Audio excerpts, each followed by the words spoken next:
Good morning, good afternoon, good day, good evening, wherever you are. Thank you for joining us.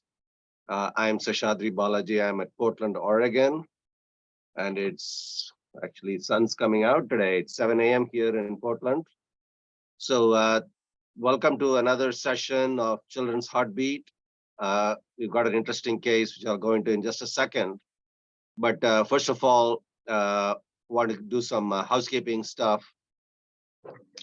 Couple of new things. The most important, you may have all received an email from Hannah, who's our administrator and director, asking for testimonials. We are trying to get some more funding to try and expand this project. And one of the things we're looking for is some testimonials. If you think this has been useful to you, these sessions, and I can see a lot of familiar names here. If you think this has been useful, please write us a little review type testimonial about the program, and also let your friends know about the program so that we can get more audience as well. Hannah has put the testimonial form in the chat, and it'll also be in the email that will be coming out. Anyway, moving on to today's program. Please, this is open to everybody's participation. If you have any questions, thoughts, suggestions, etc., please put it in the chat feature. I will be calling on some experts, and I see there's quite a few experts. Today's experts, designated experts, I should say, are Dr. Prince Kanankaril from Nashville, from Vanderbilt University. And Prince is the current head of PACES, the Pediatric and Congenital Electrophysiology Society, which is the body that represents pediatric arrhythmia specialists and congenital arrhythmia specialists world over. So thank you for joining us, Prince. I know this is a very busy time for you.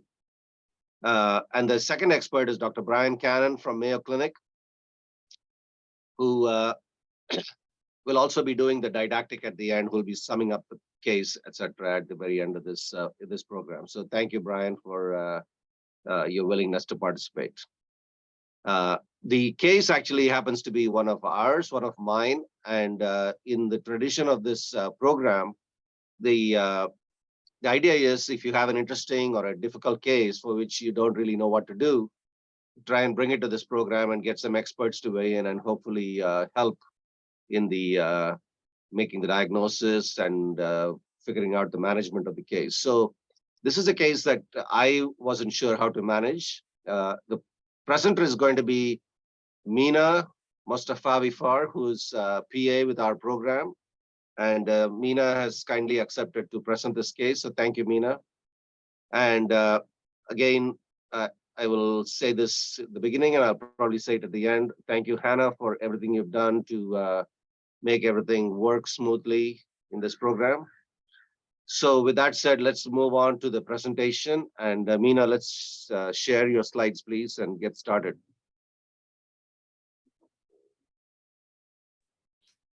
Good morning, everyone. Just give me 1 second to pull it up. Okay, so I think you should see the PowerPoint, but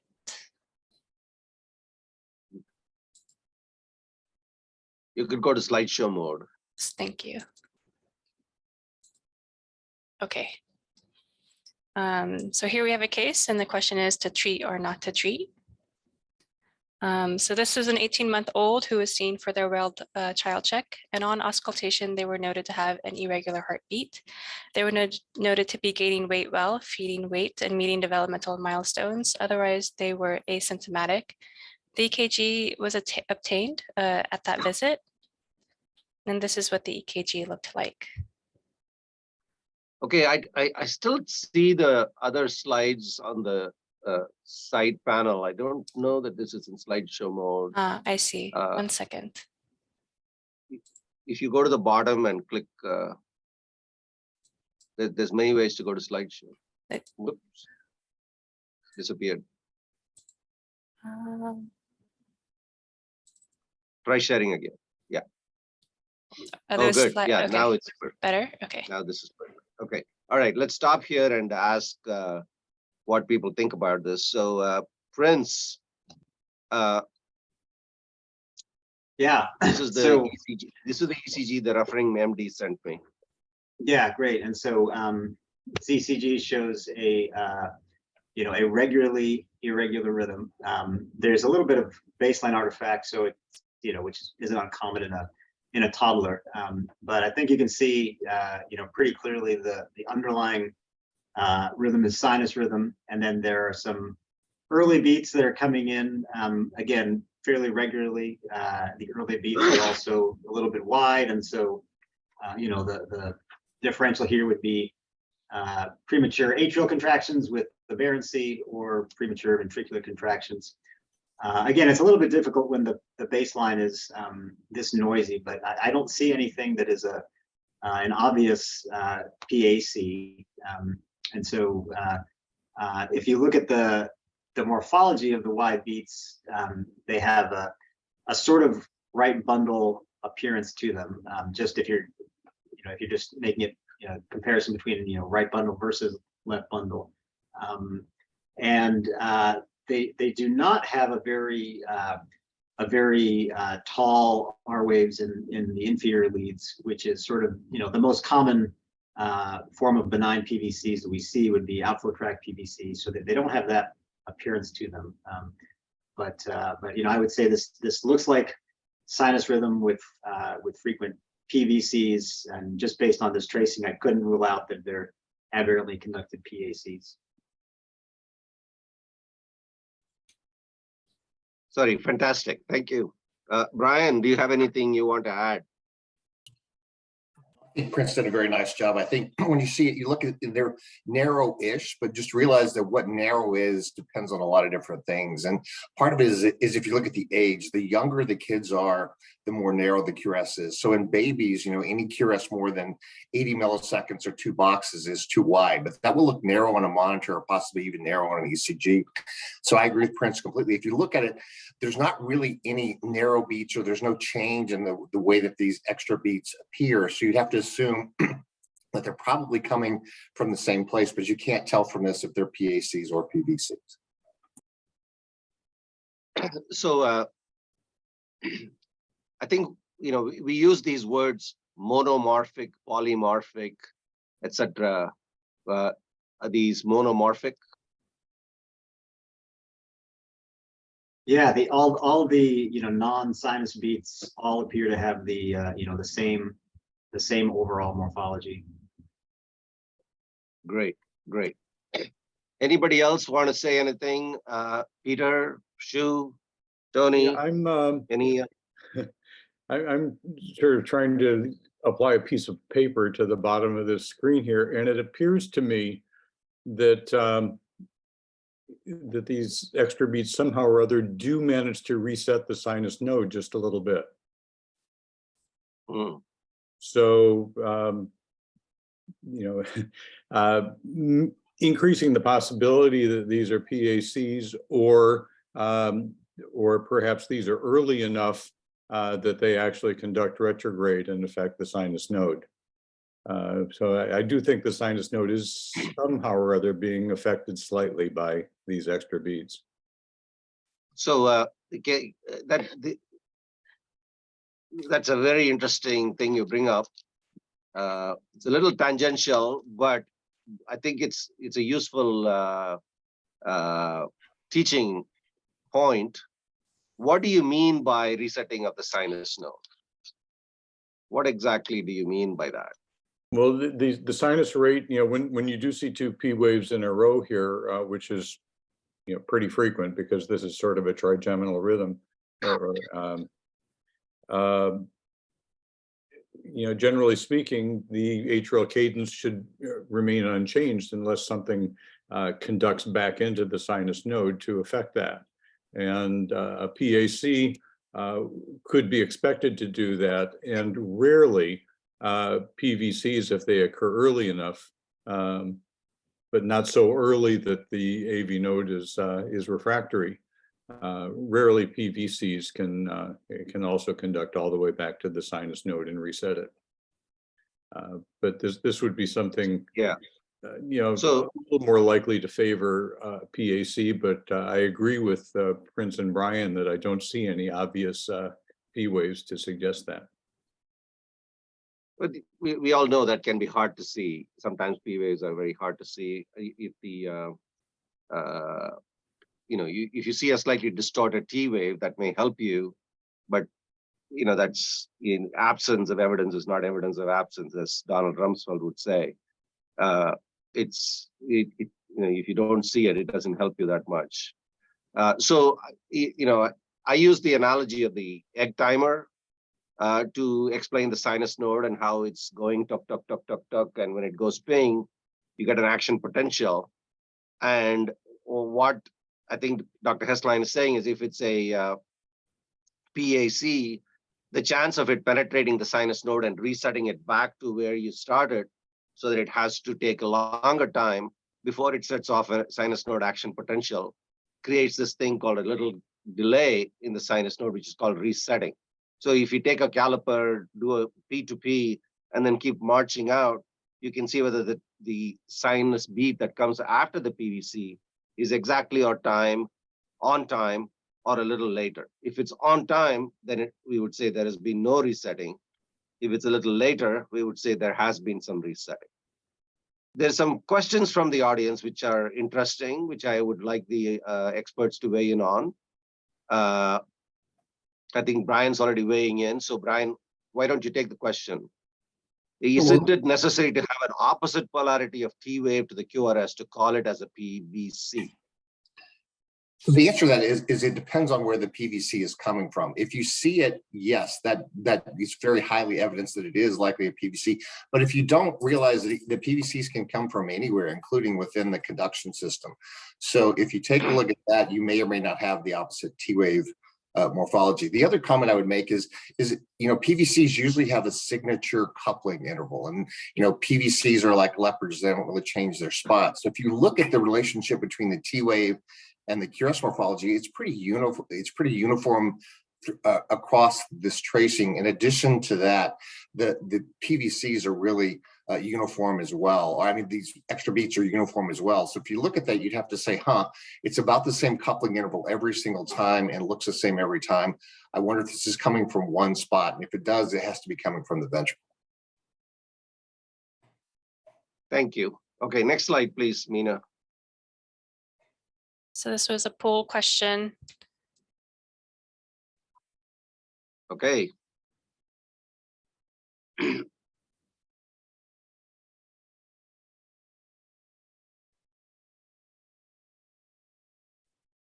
You can show the answers. Oh, Interesting that Hannah PAC can show isn't on the list here. Yeah.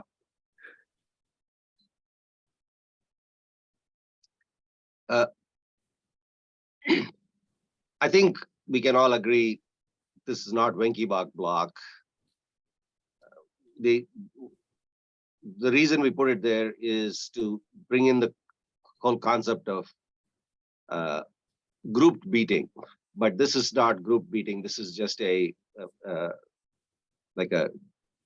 fourth beat is a PVC or a PAC with aberrancy issue.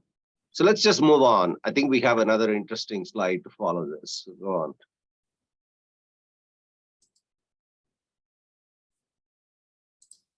Next slide. So then she was referred to the cardiology office. We saw her at 22 months for the irregular heartbeat and the premature beats seen on the EKG. Her birth history, she had a normal birth via vaginal delivery, no complications at pregnancy or delivery, no significant medical or surgical history. In terms of family history, her paternal grandmother had PVCs that was first noted when she was in her 20s and then had an ablation. Her paternal aunt had SVT and needed an ablation. Her mother's grandfather had a history of rheumatic fever and had a valve replacement surgery. And Okay. this is the EKG that we saw here in our clinic. So can I Okay, go back? let's Do we know anything about Yeah. what type of ablation the grandparent had? No. No, we don't.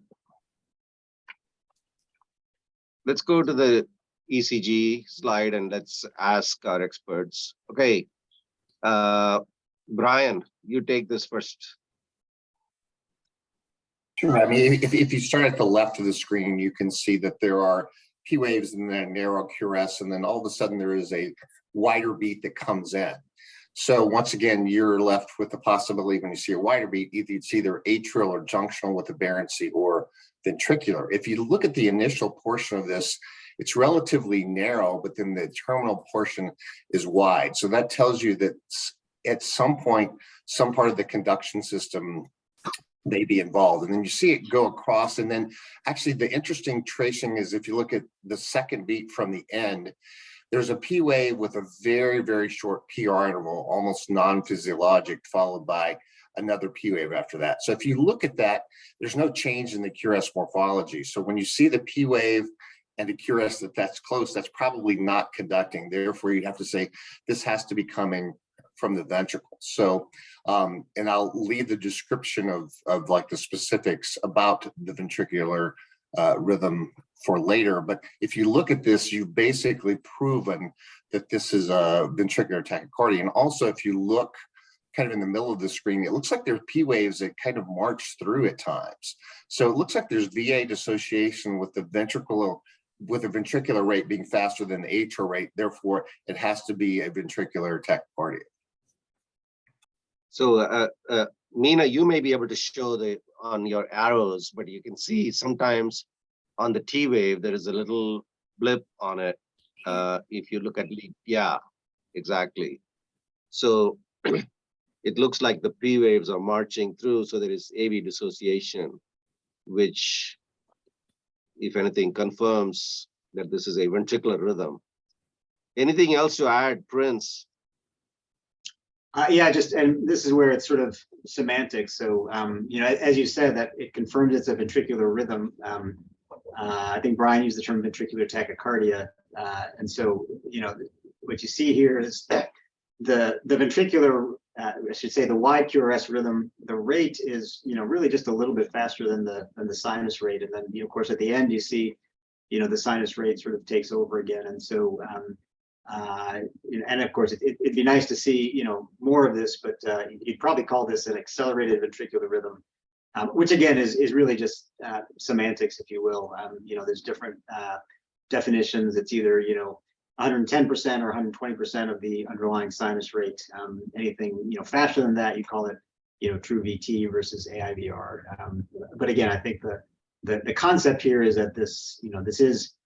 The wide QRSs are ventricular in origin, and they are just a little bit faster than the sinus rate. So whether you call it VT or AIVR, I think the overall management and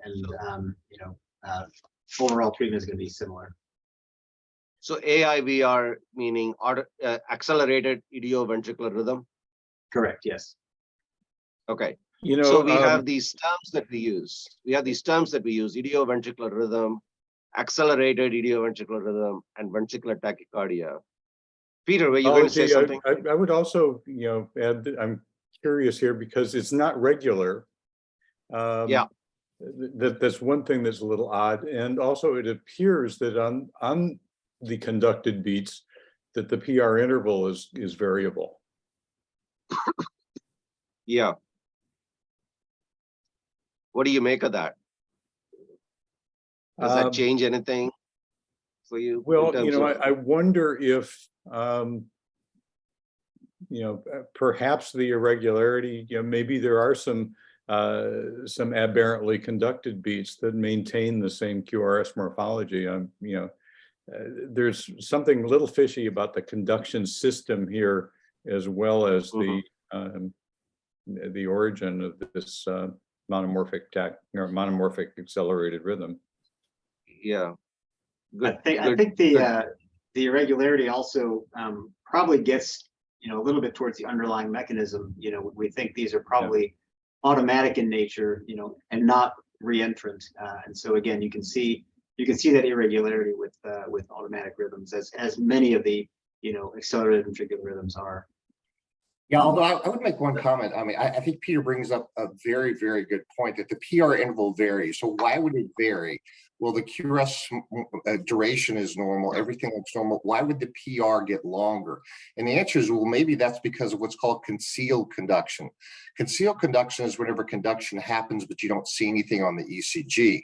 So actually, if you look at that, you could say, okay, perhaps there's something going on in the ventricle that's going into the AV node and delaying that. And so that would say, maybe this is a reentrant mechanism, and it's actually still going on when you see the sinus beats, but the sinus beats are beating it to the ventricle and you're seeing a little bit of concealed conduction. So it may be that actually the tachycardia is going on throughout the whole thing, but you don't see it because the sinus node takes over. But I think, Peter, you bring up a very, very good point. So yeah, Prince brings up a really, really interesting point, which is the question of, is this an automatic focus or is this a reentrant rhythm? Why is that important for us electrophysiologists, and why is that important for the management? Prince, you brought it up, so you might want to explain that to the audience. So, reentrant arrhythmias are, typically they start and stop very abruptly. They can be, either initiated or terminated with pacing. Obviously you don't have a catheter in or leads at this point, but just in general, they can be started and stopped with pacing. They can be reset. They can be entrained. And so, whereas automatic rhythms, which again encompass a wide variety of underlying tachycardia. So, sinus tachycardia is an automatic rhythm. Jet is usually automatic as well. And then again, so far from what we've seen, this accelerated ventricular rhythm is probably automatic in nature as well. So, cardioversion would not necessarily help an automatic rhythm, for example. So that might be one therapeutic strategy that you would not use if you were suspecting an automatic rhythm.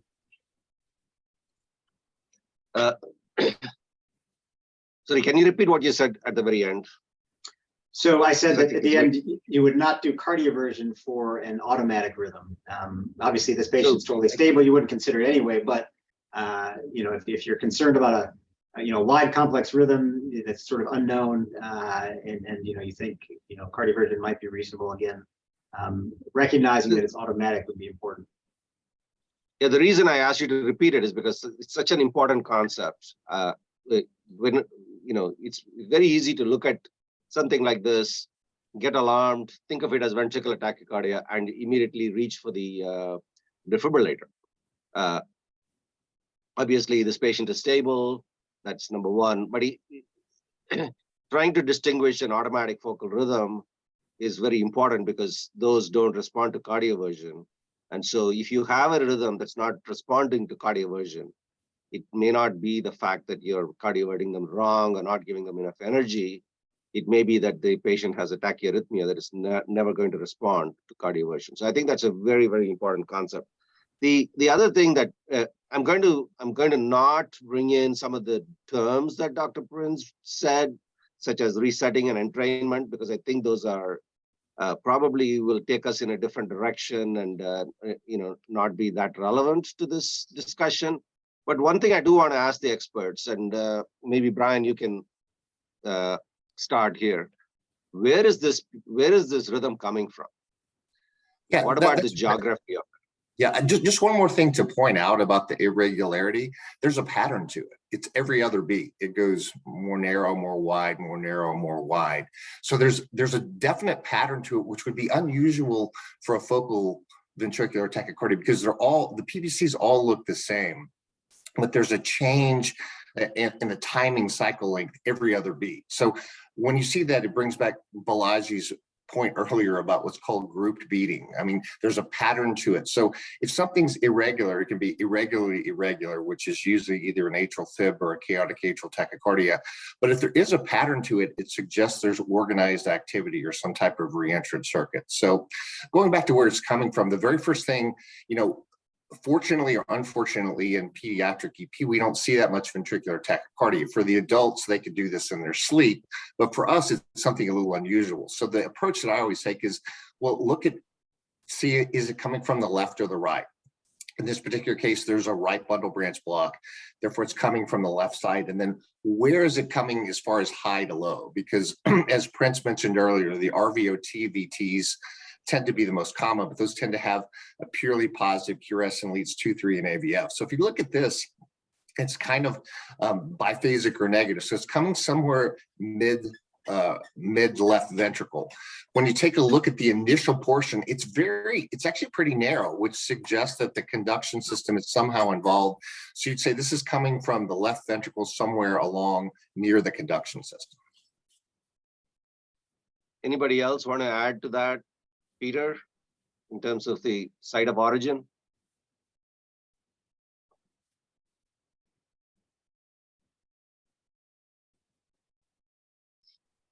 So this is a very favorite activity for electrophysiologists. If you are on Twitter, for instance, not a day goes by that somebody posts a VT or PVCs, and there's always a SOO question mark, and there's a whole ton of answers. So it's a very interesting game that electrophysiologists play, but it's also very important when you think about things like ablation. So I'm going to stick my neck out and say, this looks to me like a left posterior fascicular origin. So you've got a right bundle and you've got this classic superior axis. AVF is clearly negative.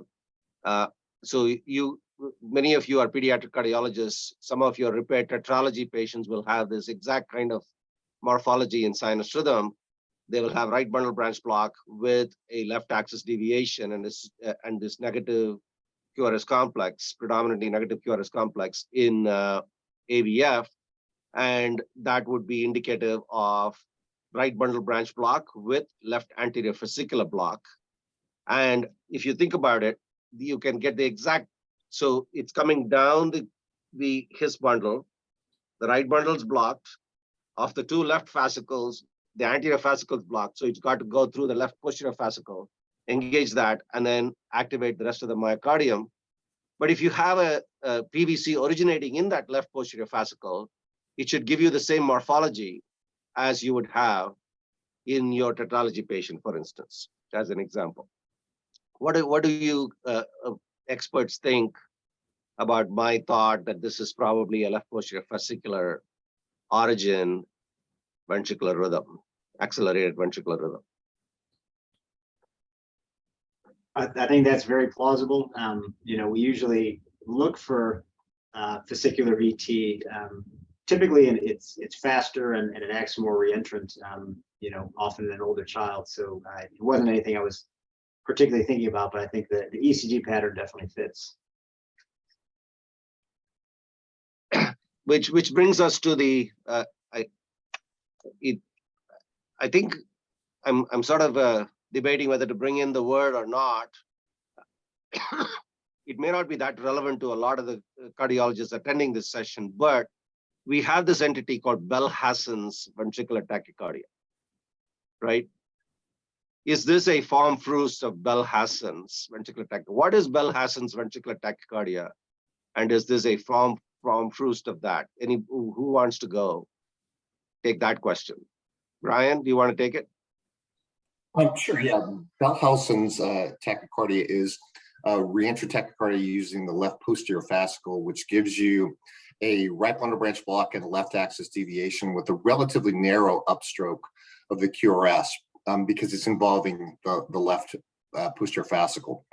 So yeah, this pattern would be very consistent with that. And, and what I would propose again is with the almost grouped beating and the prolongation of the PR, I think it's probably that this reentrant tachycardia is going on the whole time. And there's just times whenever the sinus node, because of the patient's age, takes over and gets faster. So Bell-Hassen tachycardia is something that we'll see. It's also known as verapamil sensitive ventricular tachycardia because it's incredibly sensitive to verapamil. So that certainly would be the case. But as I think either Prince or Peter mentioned, usually it's a faster tachycardia, and it's unusual to have the rate kind of gradually go in and out. But what I would argue is because of Peter's point about the PR interval, as it's probably going along the whole time, it's just the sinus node overtakes it at time, and that's why you're seeing some narrow beats.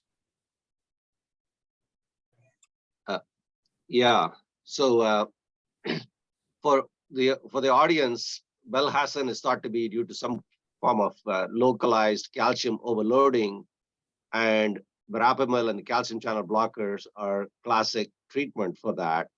So we can argue whether this patient needs to be treated, but if you saw this morphology and it was fast and the patient was compromised, probably the drug to reach for is verapamil, intravenous verapamil, and not intravenous adenosine.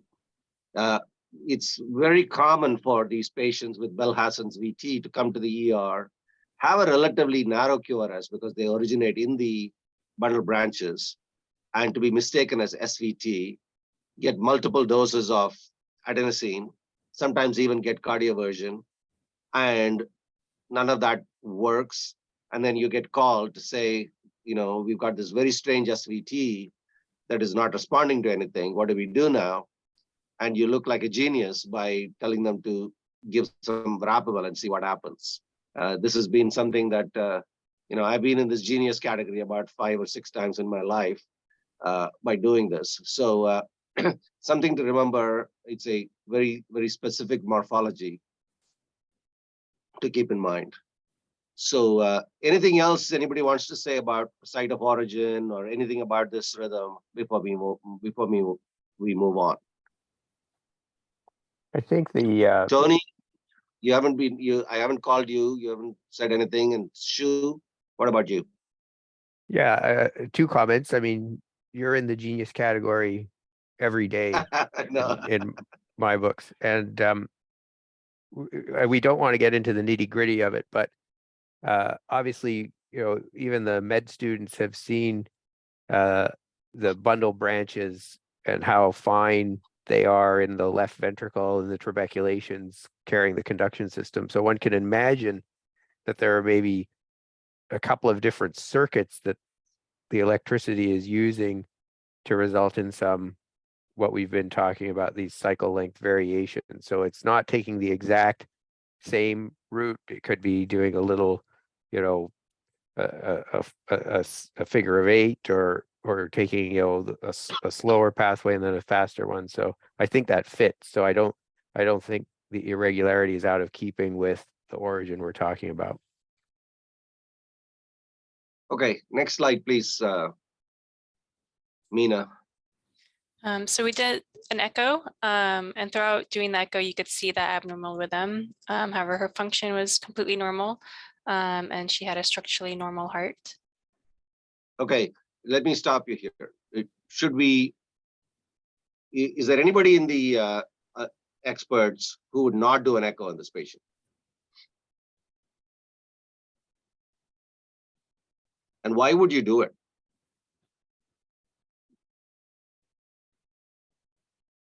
So I guess, Brian? go ahead. No, go ahead, Brent. I was going to say, so I think you would do the echo expecting it to be normal. I mean, we didn't really comment on this, but the sinus beats on the ECGs were completely normal. So we didn't have a high suspicion for either any sort of underlying, congenital heart defect or, myocarditis or cardiomyopathy or anything. But that being said, you do want to consider cardiomyopathy because again, for an infant or toddler to have frequent PVCs is nothing to get excited about, but again, these are not the most common morphology of benign PVCs. So I would want to make sure there's not some sort of underlying cardiomyopathy. And then really the other question is, is there going to be any reason to treat this child who has no symptoms if they had subclinical LV systolic dysfunction, then that could be an indication to treat. So I would get an echocardiogram for those reasons. So I want to bring in 2 concepts, and I want the experts to go over them. One is tachycardia-induced cardiomyopathy, and the other is premature ventricular contraction-induced cardiomyopathy. We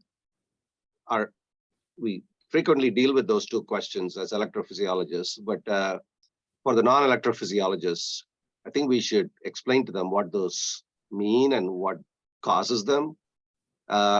So I don't know who wants to take tachycardia-induced cardiomyopathy.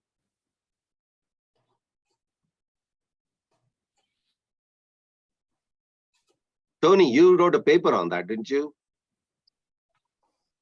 I was part of the PACES multi-center study. I think Jeremy Moore Yeah. was the lead author, but sorry, I just dropped off a 7th grader at junior high, but I would say, Right. tachycardia induced cardiomyopathy has to do with abnormal, either frequent tachycardia or abnormal ventricular myocardial activation, causing LV dilation and decreased function.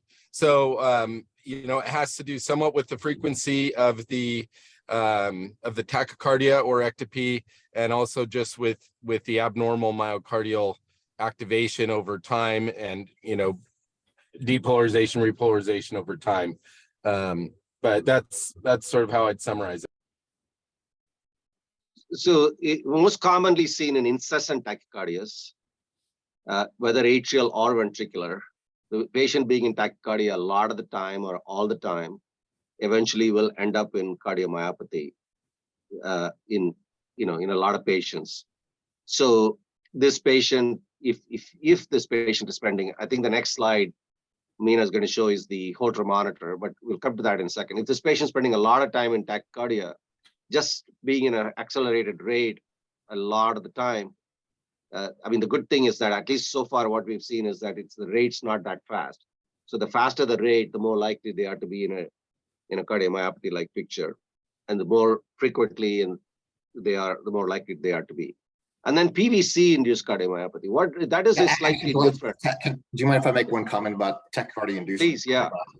So really, Yeah. I think it's two things that determine that. Number one is the incessant nature, as you mentioned. Number two is the rate. So little short episodes where the heart gets to rest typically don't cause that. It's very unusual for an atrial tachycardia to cause that, or reentrant, just because you have a narrow QRS, but you can if it's very, very incessant.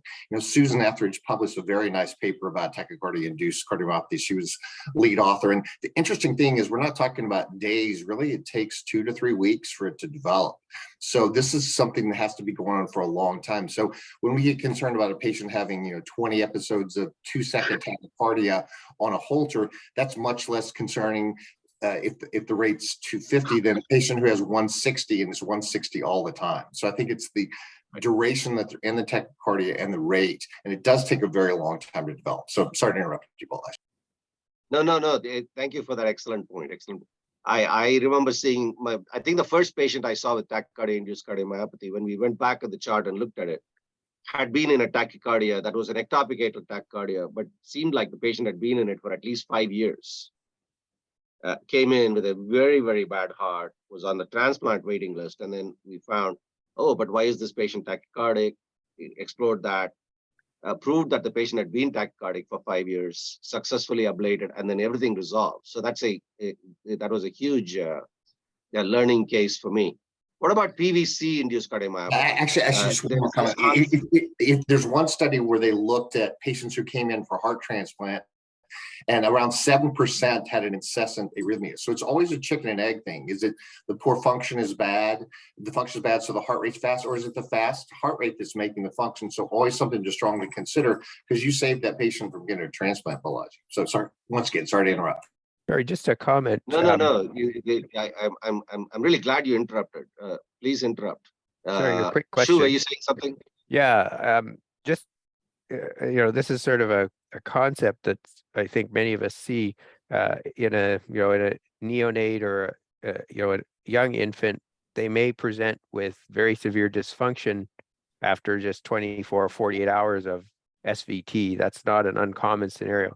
And when you first see them, you don't really know if this is a chronic thing or not. Obviously you prioritize restoring sinus, but that transient dysfunction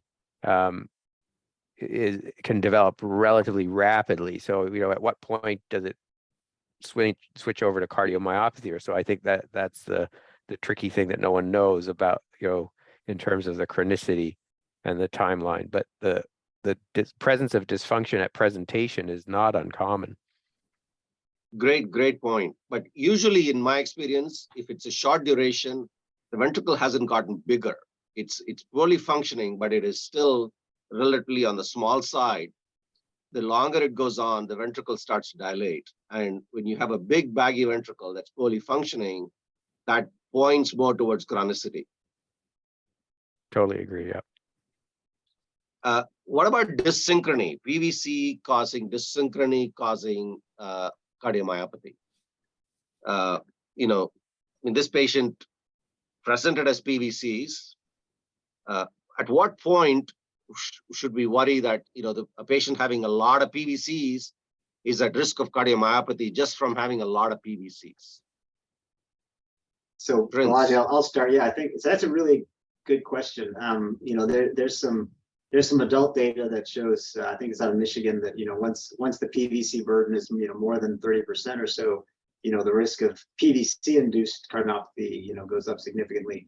But in pediatrics, I don't think we really know the answer. In fact, I think we know it's probably not anywhere near that high. There's one decent-sized study that I've seen in kids that looked at about 150 kids with PVCs, and a good number had more than 30%, and nobody developed cardiomyopathy. And so, and I honestly, I don't think I've seen just PVC-induced cardiomyopathy in children. Obviously, VT, IVR, that's a little bit different, but just PVCs alone, I don't think I've ever seen. Anyone else want to add to it? Anjan, I see you're on the call.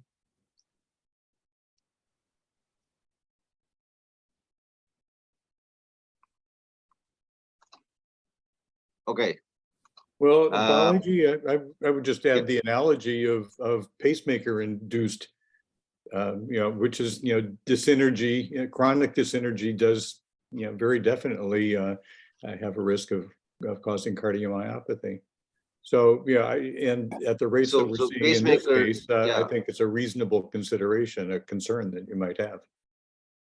So abnormal activation of the myocardium, whether it's from a pacemaker, whether it's from a PVC, people have described it from even Wolff Parkinson White. So creating a broad QRS complex with the abnormal activation of the myocardium all the time can lead to a cardiomyopathy-like picture. So that is something to be kept in mind. Anjan, were you going to say something? I saw you on the chat. Okay, Balaji, sorry. So- No, I wasn't going to. I think you've got enough expert opinions. My mic had frozen, so apologies. Okay, next slide, please, Meena. I think we did a Holter monitor. So this is the Holter. And so you see some strips from the Holter to the right here. So the heart rate was noted to be 60 to 200 beats per minute. Average was 117 beats per minute. It was noted to be predominantly sinus rhythm with frequent premature beats, ventricular beats. There were frequent runs of slow ventricular tachycardia with rates around 130. The fastest was 154 beats per minute. The longest was 401 beats. The burden was 33%. And on the next slide, you could see some more strips from the Holter.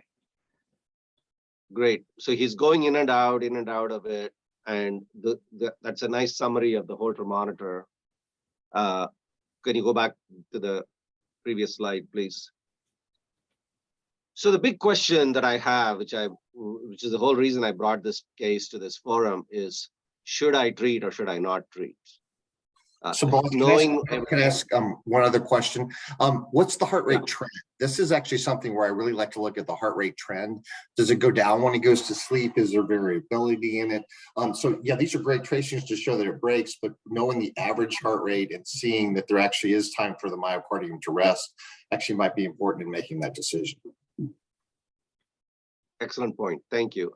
My recollection is that the fast rhythms, the closer to 200, etc., are all sinus tachycardia. This VT pretty much had a rate around 130, 140.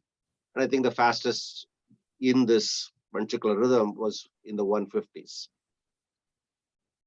So going back to my question to the experts, should I treat or should I not treat? Now that you know as much as I know about this case, the normal echo, the asymptomatic kid, the ECG, the Holter monitor, etc.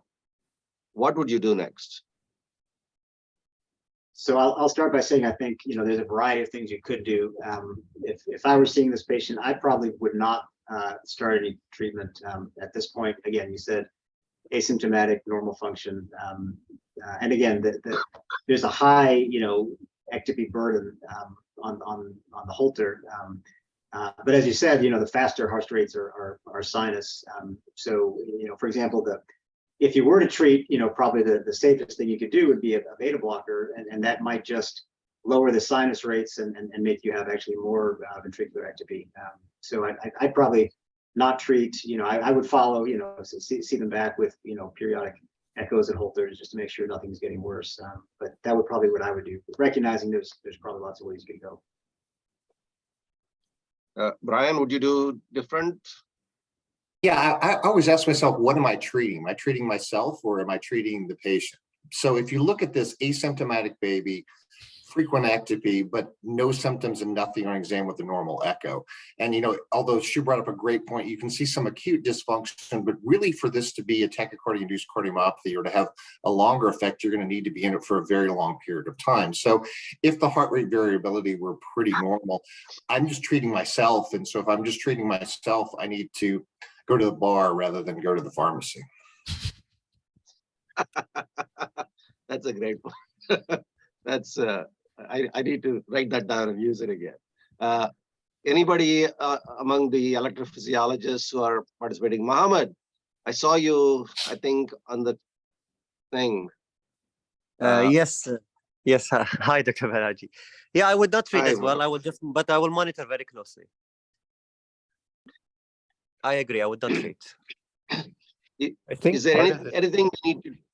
Yeah. part of the treatment is reassurance, and then also making sure that it's very clearly documented in the patient's chart, not to treat this or something. If this kid comes in with a fever and a rash to emerge and people see this, it's a short trip to being sedated and into the trauma bay, etc. Cardioversions, we've all seen that. So the family really needs to be equipped with a letter or something that says, my child has this, please call the EP on call or whatever, because this might be a total bystander that will freak people out. Awesome point. Awesome point. It's actually very relevant to this family because the mom, one of the first things the mom said to me was her best friend was a nurse. And she said, I hate to say this to you, but when I get home, I'm going to call her and I'm going to talk to her about this. And I said, just don't use the word ventricular tachycardia, because once you use that word, people get really alarmed and they'll tell you, that your doctor is ignoring some serious, dangerous problem, and something more drastic needs to be done about it. Well, Next slide. All Indian people have an adult cardiologist that they phone that works somewhere in America, so you have to prepare for that. Well, this is Tony McCanta. Oh, yeah, Tony. sorry guys.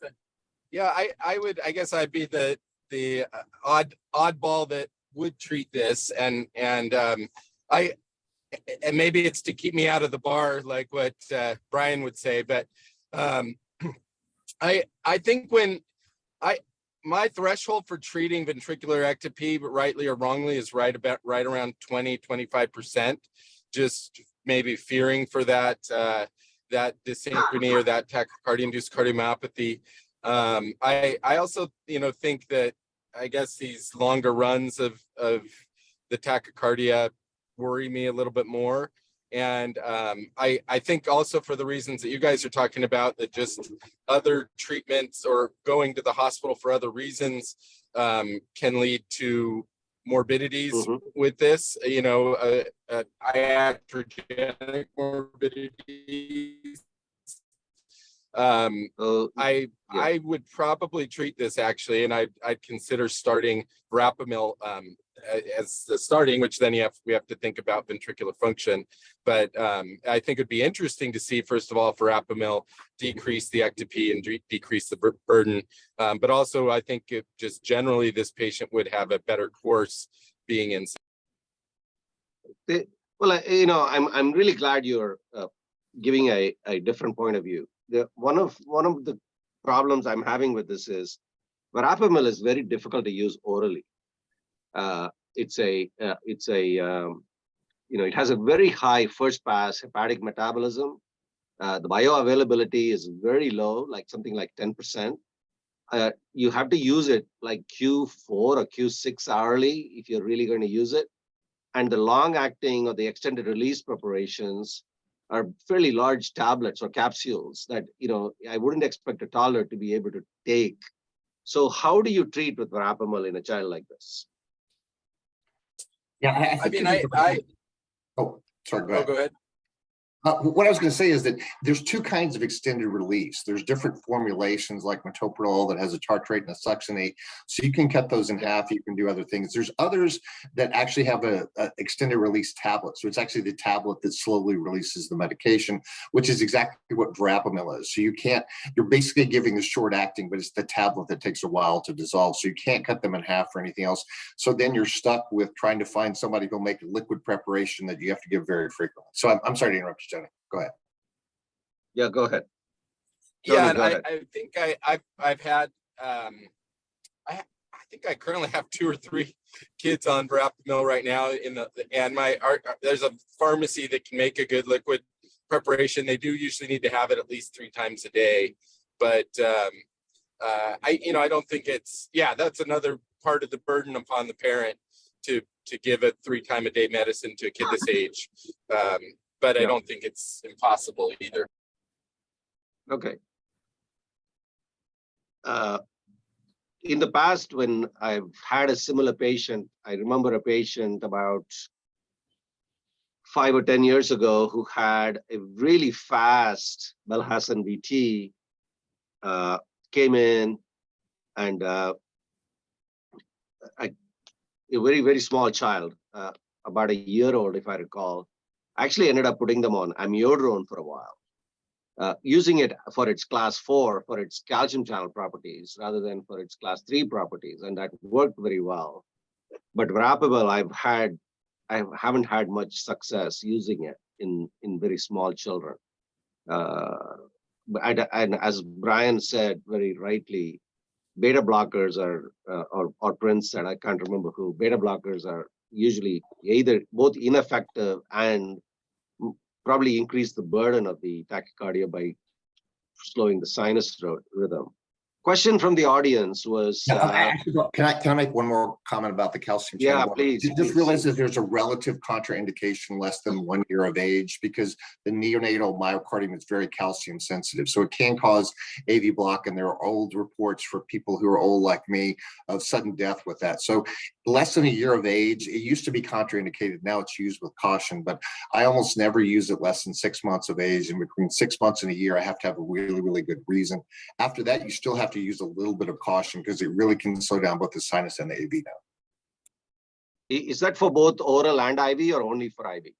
I count it for both, but you're right. The reports have been with IV, but there are some reports of outpatients who've died suddenly. Well, I'm old enough to remember the era before adenosine was brought on the market, and we used to use verapamil all the time to stop SVT. And yes, there were reports of acute collapse with IV verapamil. If you read those papers carefully, there were one of 2 things that happened. One was either too high of a dose was given, or it was given too fast, or it was given after the patient had received a beta blocker. So the combination of a beta blocker and a calcium channel blocker in a very small child is potentially lethal. So you can, and glad there is a question in the chat also about the dose. If you're using it IV for this kind of reason, I would say 0.1 to 0.15 milligram per kilogram, given very slowly over like a 15 to 20 minute, maybe even a half an hour period, watching the rhythm very closely. And at the same time, having a drawn up syringe of calcium chloride or calcium gluconate with your hand and a good IV. So all those are requirements for giving IV verapamil in an infant in my book. Anybody disagree or do things differently with IV verapamil? Yeah, I would just make one comment that, verapamil can lower your blood pressure. So you may take somebody who's marginally compensated, and if you drop their blood pressure, either with a calcium channel blocker or, like you mentioned, amiodarone, if you give it quickly, I always have the calcium ready to go. But so I agree with you 100%. Peter, I might take the approach. I would first want to know for myself if verapamil works. And I might take the opportunity when the child presents to, under very carefully monitored circumstances, give an IV dose and see if it's effective, because otherwise you could find yourself trying oral medicines and never knowing if you've given enough, if the bioavailability is limiting you, and you can sort of chase your tail forever and then find that it doesn't work or that you haven't been treating right. So yes. yeah, I'm still not sure that I would treat this kid, but it would be nice to know if you have an effective treatment and sort of stick that in your back pocket and put that in the letter. Yeah. No, that's a great point. And in fact, I think in the olden days, there have been patients that I've taken to the EP lab, not so much to do EP procedures, but to try different drugs like verapamil, give it IV, see what the response is acutely, see if you suppress the VT. You can do that with verapamil fairly quickly. Amiodarone, not so much. Procainamide, probably yes. So drug challenge is a great thought to have. Anybody know the dose of oral verapamil? Maybe Tony, do you know the dose? I really don't, because I don't use it that much. I don't off the top of my head either. I Yeah, think it's 4 to 8. It's usually, I usually use 3 to 10 milligrams per kilogram per day. I usually use it, I'll round up because I don't like, because it's really hard to give it, and you have to give it every, 6 to 8 hours. 8 hours is not the physiologic metabolism of it. So, but yeah, the dose I use is 3 to 10. Yeah, so that's that's very similar to the sort of the dose range for beta blockers. Okay, next slide, please, Meena. Let me make one comment, Balaji, if we're entertaining treatment. So, again, since I often don't treat these kids that have a lot of ectopy, and I'll see on no treatment, there can be, a fair amount of variability just from Holter to Holter, just the natural history. So you might start them on verapamil, and then your next Holter, the ectopy is at 10%, and you're, oh, good, it's working. And again, it may just be the natural variability. Yeah, there's a lot of variability. Next slide, please, Meena. So we have a question here. Okay.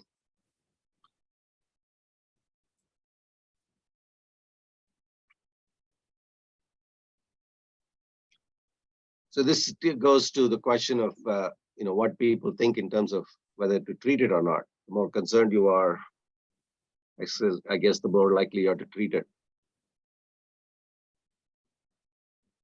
Okay, Hannah, please show the results and then we'll move on. Okay. Oh, no, show it a little bit longer, please. Oh, okay. Yeah.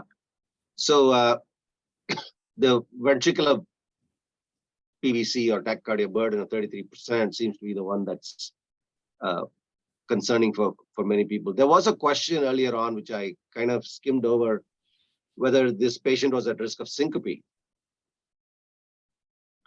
I took the approach that, since he's having it all the time and he hasn't fainted so far, it's unlikely. But I think going back to Prince's point, this patient needs to be kept under close follow-up. Parents need to be watchful. And if there's anything like that, or even pre-syncope or acting unsteady, etc., they need to alert us with this patient. Things can change. I have not seen it, but can this patient develop a more rapid ventricular tachycardia? We don't know. Next slide, please. So then the question is, what should we do? So this was also a poll slide. I think we covered this, but let's see what the audience thinks.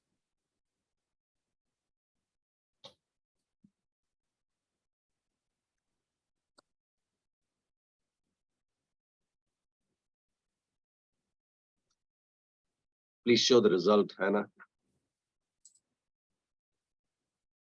Okay.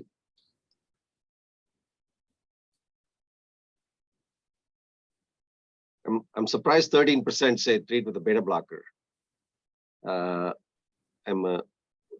hearing this discussion, any of the experts in the EP, from the EP on the call, treat with a beta blocker?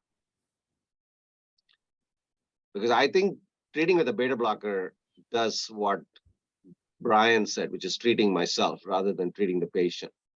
It's likely to cause more harm than benefit in this particular patient. In general, just Tony, maybe you can educate us here. Even in older children with, say, outflow tract PVCs, not this type of PVC, but the more common outflow tract PVCs, I've had no luck at all treating them with beta blockers. Has anybody had luck treating them with beta blockers? Because I find it's a pretty useless drug. So I will Yeah, I say have that. not. Oh, go ahead, Tony. Go ahead. Yeah, I was gonna agree. I have not either. It doesn't decrease the burden or frequency of VT. So yeah, I was going to say that in the typically in the older kids with RVO TVT, there are sort of two sort of common forms. There's the form that's sort of more like this kid, just the accelerated ventricular rhythm that's fairly persistent throughout the day. And there's another form that you can actually bring out on treadmill. So kids will exercise and they'll go into, it's a more abrupt RVO TVT, and so those kids actually have had success in beta blocker. Again, most of the time, especially when they're bigger, we get them to ablation sooner rather than later. But for those that because of their sports season or whatever, they want to delay, I'll use beta blockers in that situation. That's a good point. Because I usually use exercise testing to see whether the PVCs are suppressed by exercise or brought out by exercise. And I don't know whether there's literature support for this, but in pediatrics, more than 95% of the time, they're suppressed by exercise, outflow tract PVCs. Very, very small minority that get aggravated by exercise. Anybody have a different experience with them?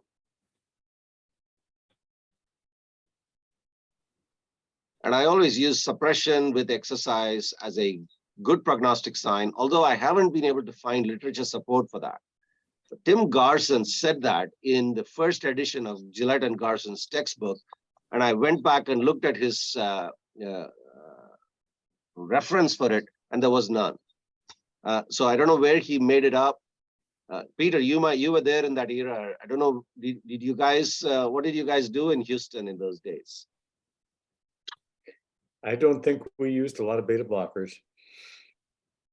No, but in terms of exercise testing, and where is the proof that suppression of PVCs with exercise and sinus tachycardia, reducing the burden of PVCs as a good prognostic sign? You know what am I making sense to you? My question, does it make sense to you? Yeah, it makes sense, but I don't recall that there was actually any proof to it. It was just a positive finding. Correlation. Okay. Yeah, I think it makes us feel better. But if you look at the original report of benign PVCs, they actually increased with exercise. So the fact that they increase with exercise may or may not be helpful. The time that you have to be concerned about that is if there is no ectopy at all at rest and only with exercise. You always have to think about catecholamine sensitive polymorphic VT, even with isolated just PVCs. So just something to keep in mind. But I think it's the idea, okay, if they go away, it's better, but they're just not great data to support that. Excellent. Next slide. I think this is the last slide. Nina? Yes, the next one is the last slide. Okay. I don't know. I think we can skip this. We've talked about it. And okay, let's go. Brian, you can do your presentation, please. Been a great discussion. Question from while you're getting it, what percentage of PVC should be the cutoff for asymptomatic and good ventricular function. I think adult literature says 20%. Yeah, the adult literature don't says know. 20 to 30%. There's no data in pediatrics at all. And there's data that, you can have a lower burden and it can suppress, or you can have a higher burden, and it doesn't. PVCs from the actually left ventricle are less likely to cause tachycardia-induced cardiomyopathy than those from the right ventricle, just similar how a left bundle branch block is worse than a right. So there's not great data, but kind of as a rough cutoff that you can use is if there's more than 2 PVCs on a 10-second ECG, that's going to give you an ectopy burden of around 20%. So it's some of the guidelines, for example, what's now called the International Sports Criteria, used to be called the Seattle Criteria. 2 PVCs on an ECG was enough to say, okay, maybe that's for an evaluation. But PVCs are very common in teenagers. About 30 to 40% of teenage boys, if you Holter normal teenage boys, which has been done, will have some degree of PVC. So it's really hard to say what the cutoff is, but I usually use 10 to 20%. If it's less than 20%, I agree with you, very, very unlikely to cause problems. But that's just my opinion. Okay, thank you. Why don't you do your presentation? Thank you. Sure. So Dr. Brian Cannon will summarize and hopefully give us some take-home points. Yeah, well, we always struggle with wide versus narrow, and it's always a challenging thing that we go through to figure out, okay, what's too wide and what's narrow. So which of the following, this is an audience response question, which of the following is most suggestive of ventricular tachycardia over supraventricular tachycardia? Initial portion of the QRS at 20 milliseconds, wide and narrow complex at the same rate, left bundle branch block pattern, fusion or capture beats, or termination with ventricular pace.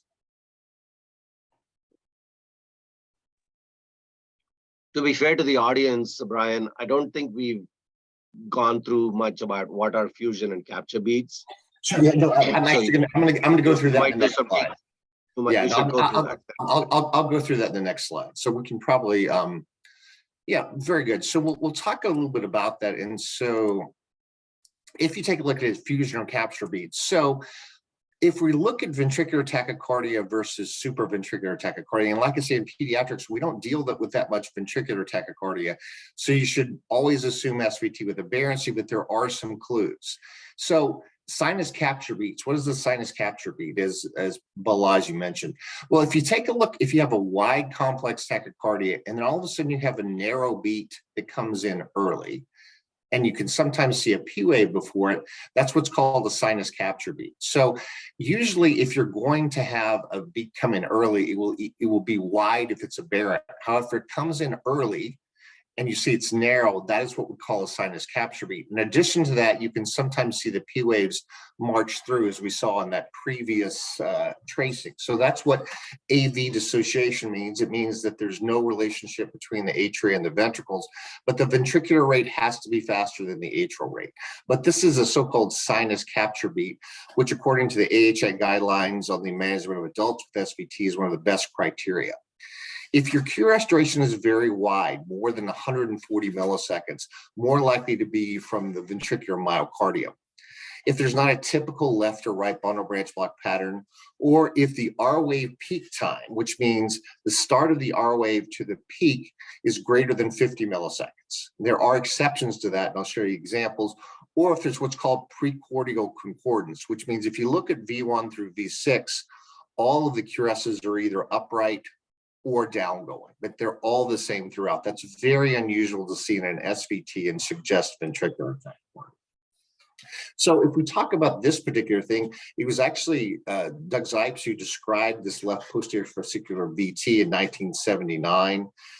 There's a relatively narrow QRS, which a lot of times will fool people, including emergency room physicians, into thinking this is an SVT. But then in 81, Bellhausen described it, another of its main feature, which is sensitive to verapamil, which now this tachycardia sometimes bears his name, as Balaji mentioned. So what is a fascicular VT? Well, it's a monomorphic ventricular tachycardia, so you can see fusion beats, AV dissociation, or capture beats. But the thing that makes this unique is the QRS duration is shorter. Remember that we mentioned they're typically more than 140 milliseconds in myocardial tachycardias, but because this involves the conduction system, it tends to be more narrow at about 100 to 140 milliseconds. So if you take a look at it, there's a very short RS interval. So if you look at the start of the R wave to the S wave, it's very short because it does involve that. But you typically see a right bundle branch block pattern, and you can see different axes depending upon where it is. And we'll talk about that in just a minute. So realize that the vesicular tachycardia is the most common idiopathic VT of the left ventricle. It's typically seen in young, healthy people without structural heart disease. And if you have structural heart disease, you have to think about some other type of tachycardia.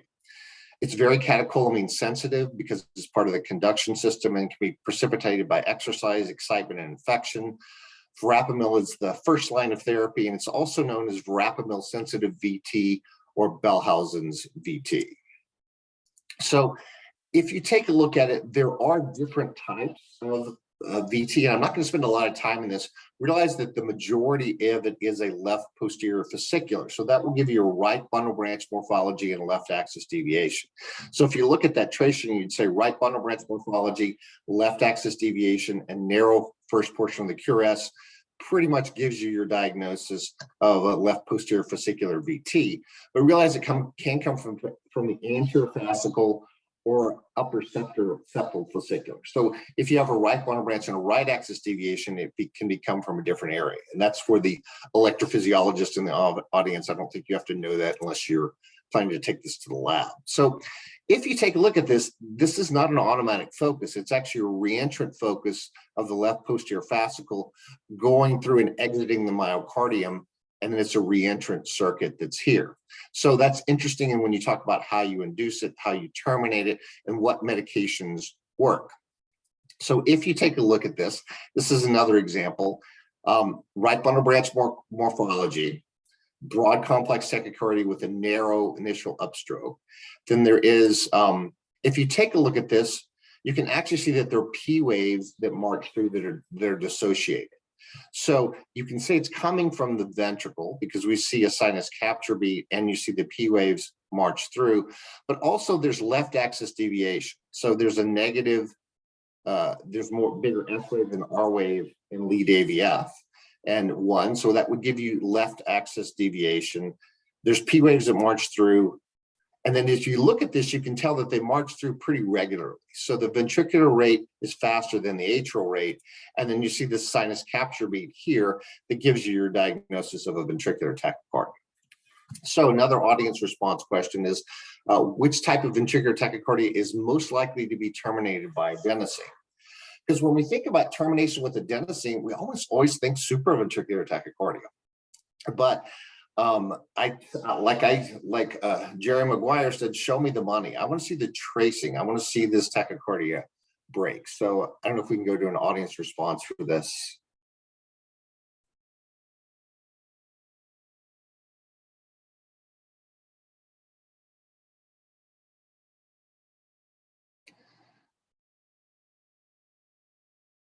So this was a little bit of a trick question.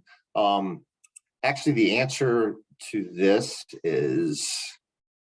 Can you show the answer? Oh yeah, sorry, show the answers. So.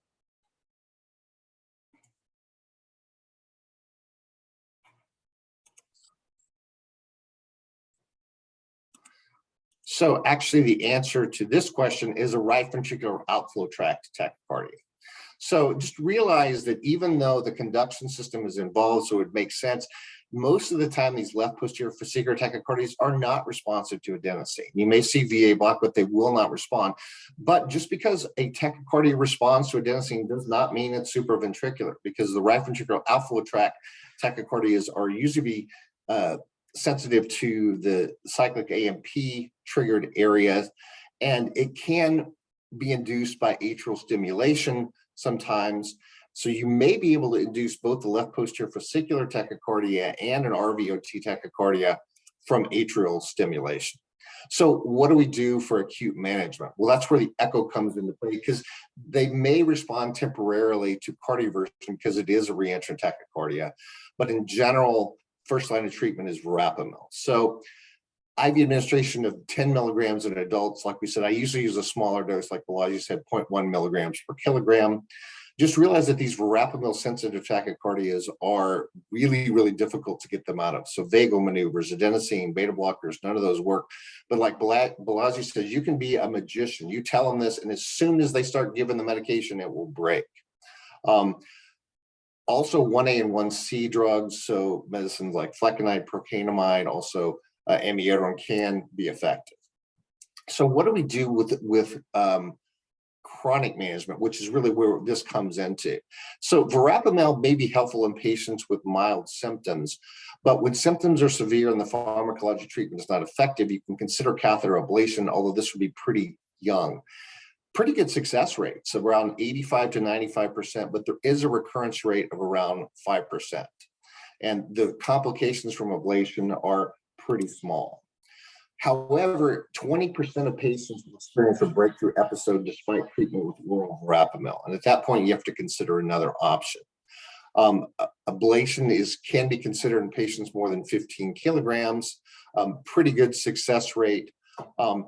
Usually the approach is to treat the tachycardia medically and wait till the child's larger with an ablation. But once again, in this particular case, if you take a look at it, these generally have an excellent prognosis, and these are not associated with a risk of sudden cardiac death.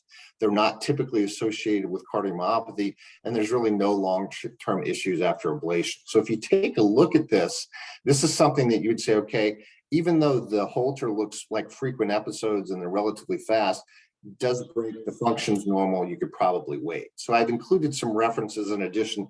There's some additional slides about catheterization. So that's just a brief summary of my thoughts about idiopathic vesicular left ventricular tachycardia. Wow, fantastic. Thank you. That was exhaustive. I've also seen Sorry, wait, it was exhausting or exhaustive? exhaustive. Oh, that was Okay, excellent. sounds good. I am not exhausted. I am enthused. I did mention my infant that I treated with oral amiodarone. I recall treating them for like a couple of years, and like a lot of infant arrhythmias, it went away spontaneously. And the child is now about 10 years old, and I have actually discharged her because the parents are, one of the parents is a paramedic and the other is a nurse. And, they have all these gizmos and they'll contact me if anything happens, they'll record the heart rate, etc. So in very small children, these can resolve spontaneously, at least in my experience. I haven't reported it in the literature, and I don't know if I've seen it in the literature. Any other points from anybody about this patient? Anybody wants to have a word, or shall we wrap it up? So Balaji, what did you do with your patient? Tell us. Well, I have not treated the patient. I've done what you suggested. I can't remember whether I told them to come back in 3 months or 6 months or what, but I'm going to keep a very close eye on this kid. Currently asymptomatic, growing well. And it's, I specifically said to the family, I will not use the word ventricular tachycardia. I will use the word accelerated ventricular rhythm. And so we will continue to watch. Yeah, I'm glad that it's semantics, but I agree. I use the word accelerated ventricular rhythm because if you Google ventricular tachycardia, you see all the scary things from adults. So most people don't understand what accelerated ventricular rhythm is. So I usually use that term as well, but it's poorly defined in pediatrics. Any other questions from anybody in the audience about this case or anything to do with this type of problem? We have a couple of more minutes we can spend if people have pressing questions.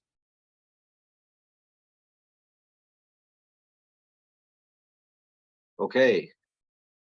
I think we are ready to wrap it up. This has been a great conference. Thank you. Thank you to Meena for presenting this case.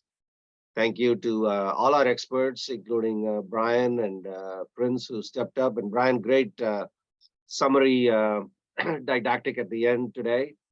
Our next session is going to be the last Friday of May, which will be May 26th. So I think we have another interesting case coming up that day. So hope to see you all then. Thank you again, and thanks Hannah for doing all the background work to make this go smoothly. Take care.